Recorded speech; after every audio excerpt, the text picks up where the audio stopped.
Olá, sejam bem-vindos ao curso técnico de serviços jurídicos. Eu sou a professora Auricélia, mestre em Direito e doutoranda em Direito Constitucional, e vou ministrar para vocês a disciplina Direito Constitucional. Ela será abordada em 4 tópicos, conforme vocês podem dispor do plano da disciplina. Tá? Vamos iniciar tratando sobre o constitucionalismo. Vocês podem acompanhar na sequência e no início de cada unidade vem aí todos os tópicos que serão tratados. Pois bem, vamos iniciar tratando sobre o constitucionalismo. O que foi? Para que vocês possam ficar situados, o constitucionalismo é um movimento histórico, político, social que estuda desde as primeiras leis que tratavam sobre a normatização da vida das pessoas em grupo, em sociedade, até os dias atuais, com a elaboração da Constituição Federal de 88.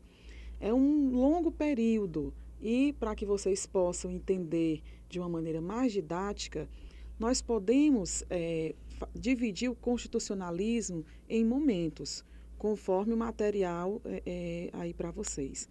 Então, nós temos o constitucionalismo antigo. Que é isso? Nós podemos dizer o seguinte, posso citar os hebreus. Os hebreus, nas civilizações históricas, eles não conheciam o que era uma constituição, mas eles tinham como norma fundamental os segmentos da Bíblia, né? O que a Bíblia dizia.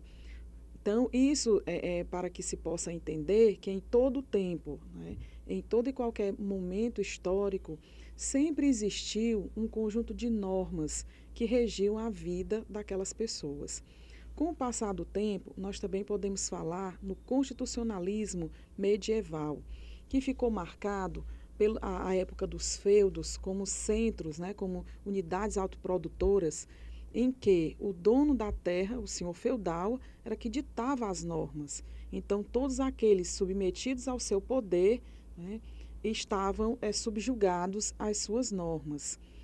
Com o fim da Idade Média, o renascimento dos estados, mais adiante nós vamos falar no constitucionalismo moderno, marcado sobretudo pela Constituição, né, que acontece logo depois da Revolução Francesa, e também a Constituição dos Estados Unidos após a independência dos Estados americanos.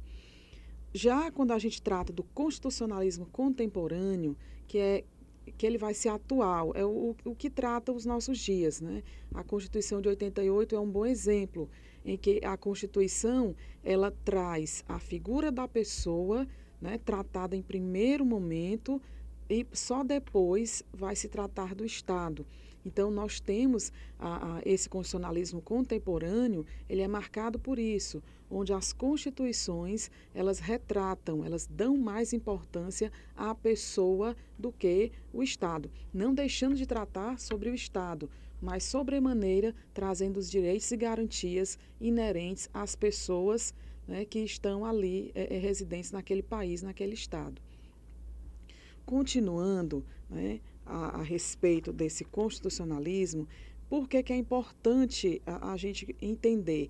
É um lapso de tempo extenso, mas vocês têm que ter a noção de quando surgiram as primeiras normas que organizavam o Estado, né, e regulamentavam a vida das pessoas até a época atual, onde a Constituição é o elemento principal que rege as relações de todo um Estado, certo? Para que vocês possam ainda, né, conhecer aí, de acordo com o nosso material, o momento atual, ele também é conhecido como neoconstitucionalismo. O que é esse neoconstitucionalismo? Olha só, é porque nós devemos lembrar, principalmente aqui no nosso país, né, que o marco histórico do nosso movimento constitucionalista foi a promulgação da Constituição de 88. Então, é justamente essa nova época em que o legislador constituinte deixou normas na Constituição para que os gestores possam concretizá-las. Assim, nós temos os artigos 5º, 6º, 7º, que tratam, respectivamente, dos direitos individuais, dos direitos sociais, dos direitos dos trabalhadores, que impõem aos gestores uma responsabilidade na tentativa de conduzir e concretizar tais normas. Dando continuação, é interessante que nós saibamos um pouco, né, sobre a origem desse termo Constituição.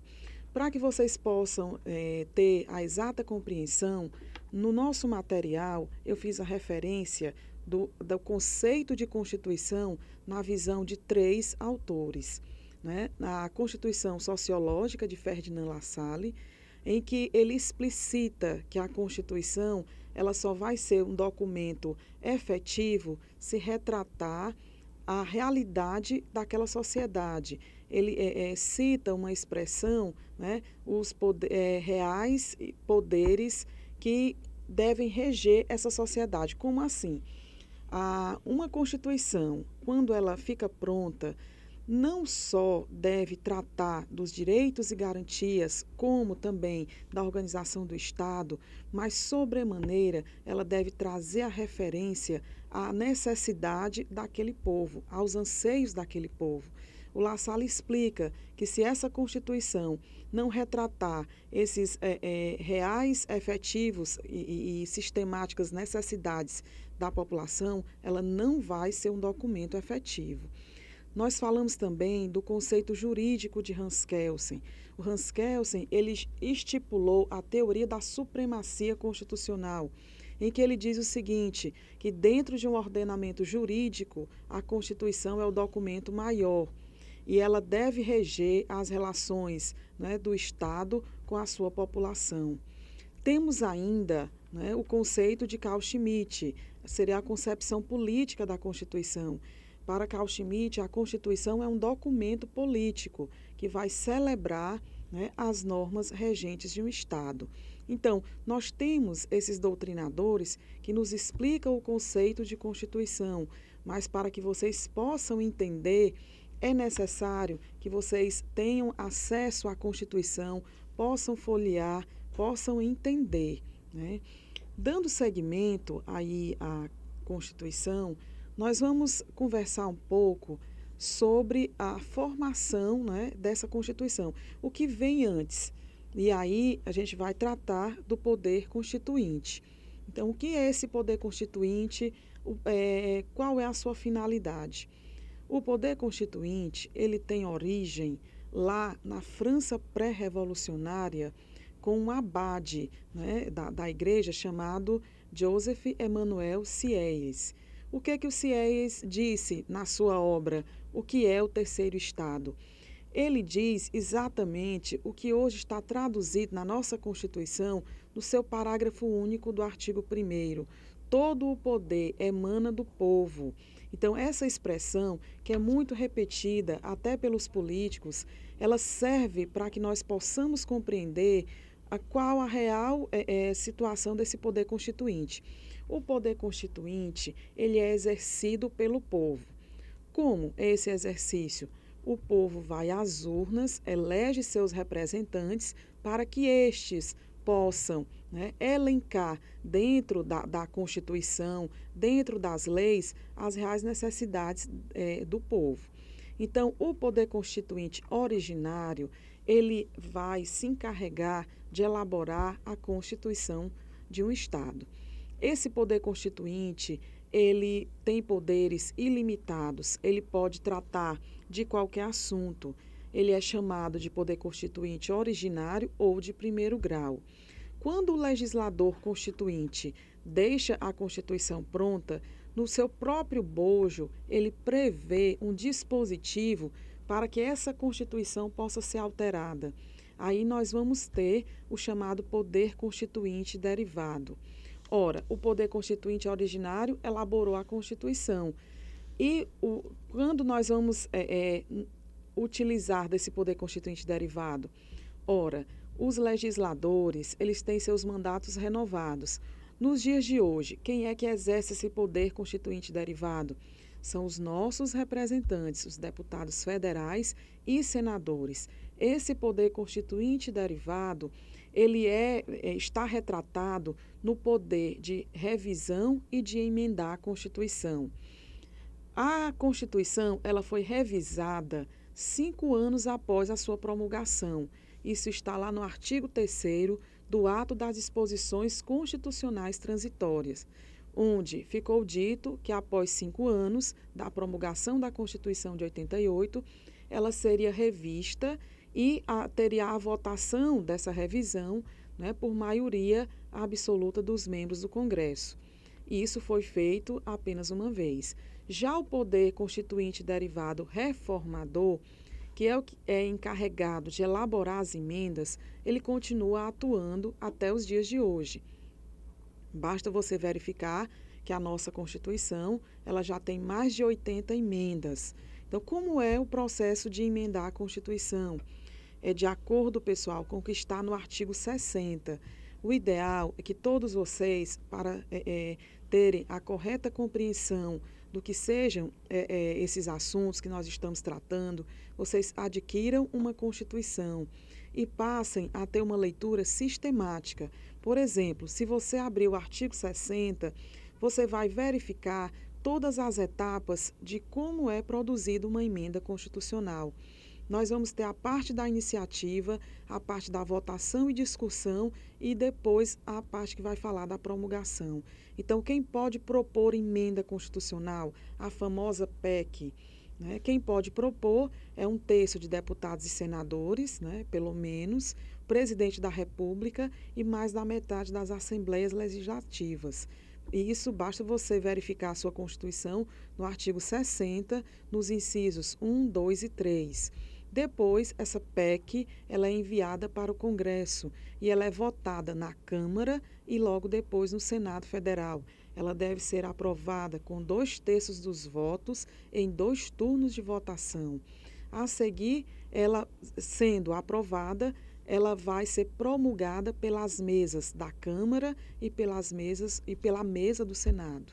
Então, essa é a rápida noção de como é feita, de como é elaborada uma emenda constitucional, segundo os preceitos do artigo 60 da nossa Constituição.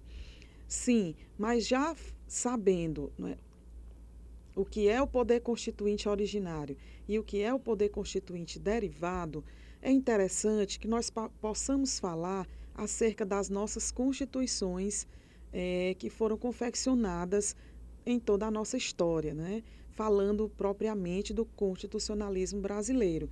A gente retoma e explica os principais requisitos, né, ou as principais características que cada Constituição, né, brasileira representou.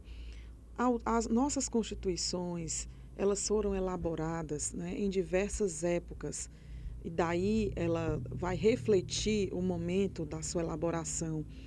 Nós podemos falar um pouco sobre a Constituição do Império. A Constituição do Império, ela traz aspectos marcantes, quais sejam. Foi uma Constituição duradoura, pois a Constituição do Império, ela perdurou por mais de 70 anos. E o que é válido destacar nessa Constituição de 1824? Os 4 poderes. O Brasil tinha o poder executivo, legislativo, judiciário e o poder moderador, exclusivo do imperador. Através dele, ele interferia nos demais poderes.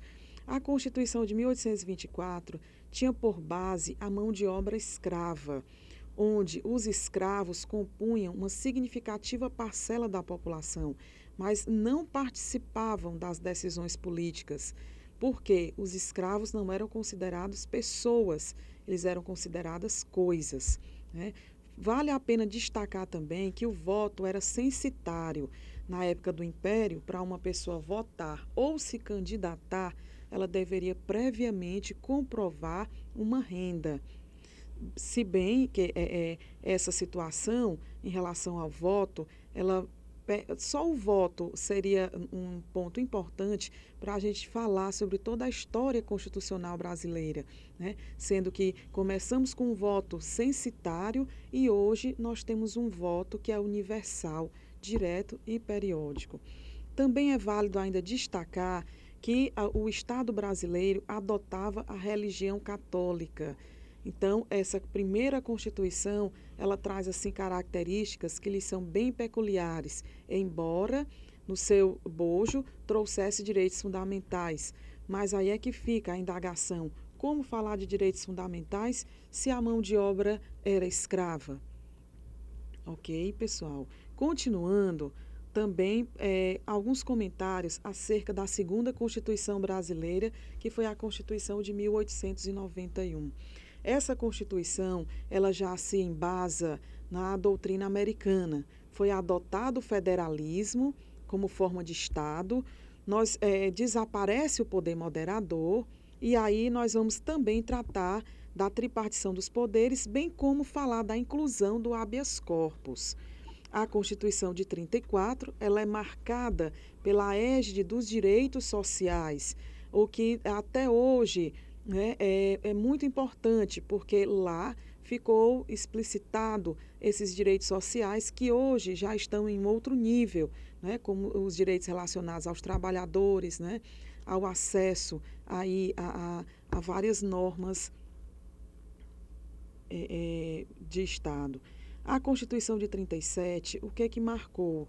Porque ela foi uma Constituição em que se manteve num período ditatorial. Foi a época em que o Getúlio Vargas, né, ele deu um golpe de Estado e se inspira na Constituição da Polônia para fazer o texto de 37. Esse texto ele foi bastante... ele trouxe um retrocesso. Por quê?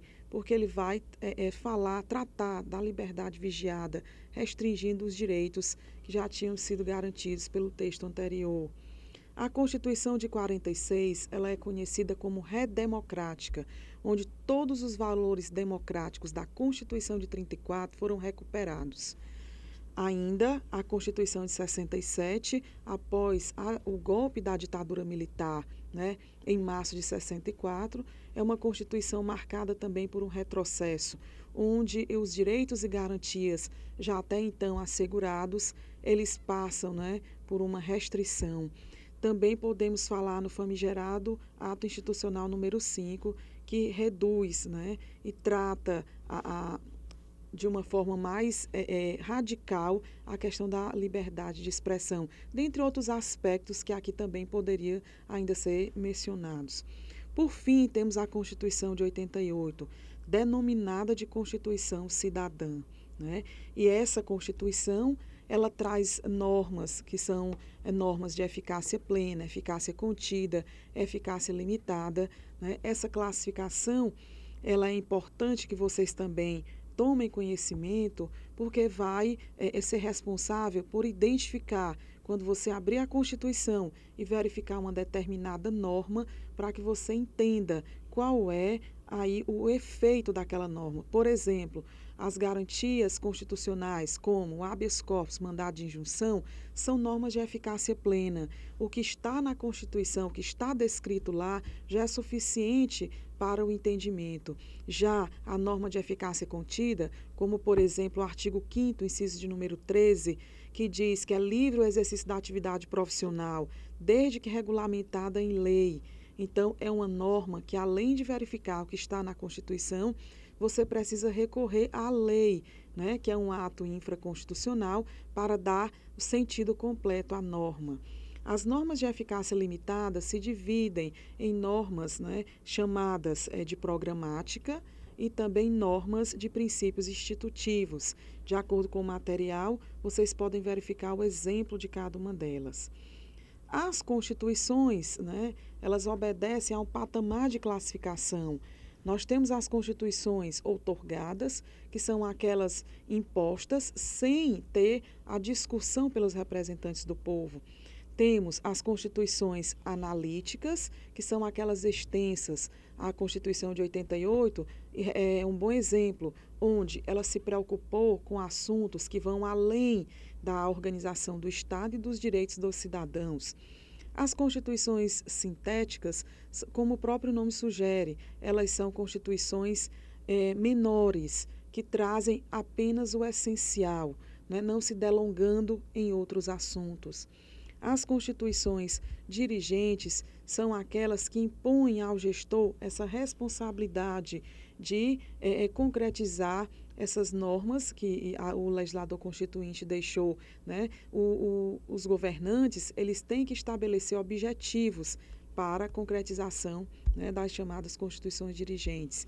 Uma constituição, ela é rígida quando o seu processo de alteração é complexo. Um exemplo, a nossa Constituição de 88, para a sua alteração, através de uma emenda, nós já tivemos aqui a oportunidade de mencionar.